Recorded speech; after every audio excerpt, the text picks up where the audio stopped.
Hi, ladies. How are you? So Good, how are you? good. Thank you so much for your time today. Big fans of you guys, and congratulations, Moana 2. How does it feel? Beyond my wildest dreams. So, Correct. Wild. I absolutely love these movies, but I want to talk about this because you guys ended up getting Moana 2, but also, I need to bring up there was history that was made. You two are the youngest, first all women songwriting duo to score a Disney film. So, that in itself is a pinch me moment. So, when you hear that, walk me through that emotion and tell us kind of a little bit about the story of landing Moana 2. Yeah. Well, it started with a general meeting with a guy named Tom McDougal at Disney. And we sat down with him and just sort of like talked. And got to know each other. yeah. And he said, I think I might have a project for you ladies. Stay tuned.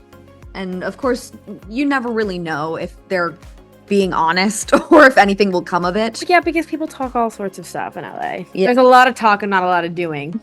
So we were ever so surprised when we got an email like a year later saying, they're making a Moana sequel. This is the down low. The filmmakers would love to meet with us, yada, yada, yada. And we're like, what? Let's. So then we met with them and really felt an immediate connection to Moana's journey on this one. Because we were going through a lot of things in life that somewhat mirrored the core themes of what she was going through in this movie and really hit it off. And then we got the job. Yeah.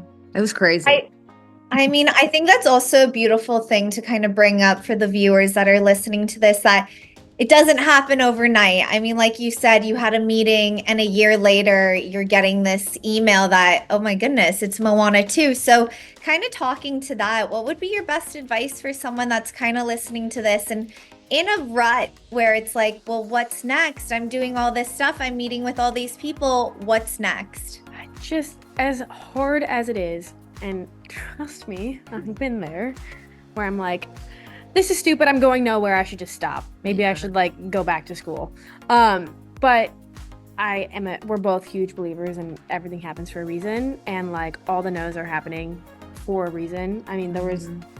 We pitched ourselves so many times throughout the years, and we're told no so many times.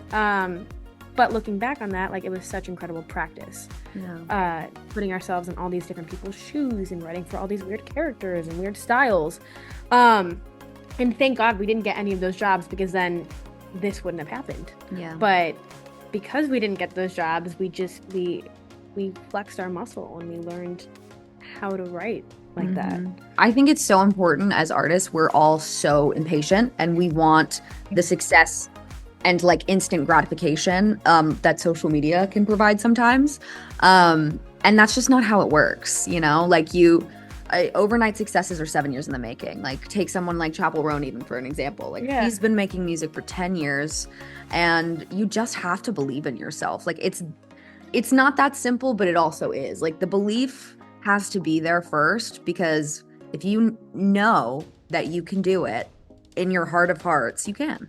I've been in the industry since I was literally 5 years old, and I've done a lot of things, but for some reason, the thing that blew open the door for both of us was a conceptual musical based off of a TV show. So, you never know. You never know what your path is going to be. So also keep an open mind and try everything. And, water the soil. Exactly that. Water the soil. Now, ladies, going into this and Moana 2, these movies are so universally loved. I'm 26 and my friends and I cannot wait to get to the theaters in a few weeks, And then there's people that are older than me that are so excited for this movie. And there's little girls and little boys that are just so excited as well. So why do you think these movies are so universally loved? Is it the message? Is it what we're seeing on the screens? Tell me your perspective. I think it's a handful of things. I think one of them is the message. There are timeless messages and timeless music attached to animated films.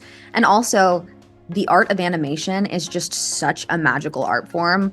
Getting to see it be created and, seeing our songs come to life through it has been the closest thing to real actual magic that I've ever experienced in life. I also think the sonic worlds and the visual worlds that Disney creates immerse you in a way that not many other things are capable of doing.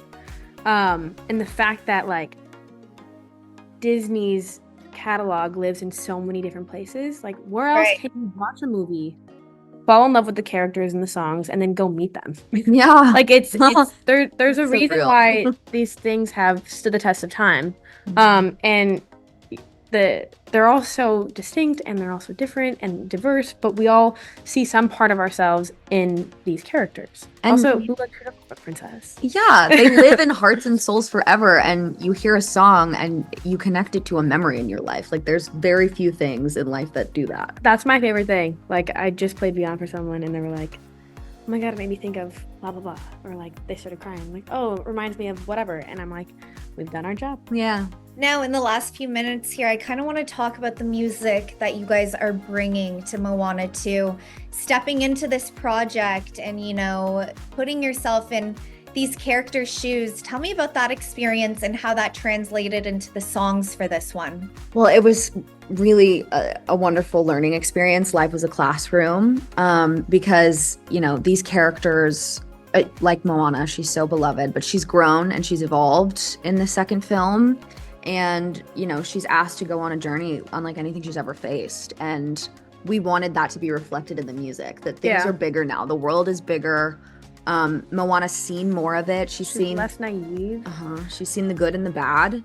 Like the tone of how she sings has to be different because, I mean, especially think back to when you were a teenager, and 3 years is it's a big difference. Yeah. And so we kind of wanted to have one foot in the door and one foot out the door, where we really paid homage to the beautiful world that everyone loves, while also allowing everyone to grow and evolve, and the music to grow and evolve with it. Also, we have new characters. We got to, you know, explore new fun. sounds. I'm so excited to hear the songs. But last question here, looking at Moana, what do you guys see in her that you see in yourselves that you've learned through this project? I think inside every little girl is a Disney heroine. And I think Moana has taught me how to trust my own instincts. And be kind to yourself. Like, the world is not going to end because you messed up. Like, allow yourself grace and allow yourself to learn from the moments where you feel like everything is going to end. Because it won't. It's not. You'll be fine. We're all going to be fine. True. Beautifully said. You guys making history with this one, being on such an important movie. I think the world needs this movie right now, especially. So thank you so much. Congratulations. And Moana 2, November 27th. I am so excited. Thank you guys. Thank you.